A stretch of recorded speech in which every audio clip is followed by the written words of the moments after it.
তোর চুলের যে কাটিং দিছস ঈদ মুবারক ঈদ মুবারক। হ্যালো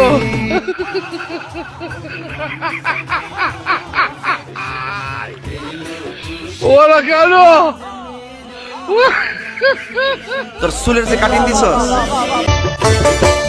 রমজানের ওই রোজার শেষে এলো খুশি, রমজানের ওই রোজার শেষে এলো খুশি। তোর চুলের যে কাটিং দিছস ঈদ আপনাকে আজ বিলিয়ে দেশ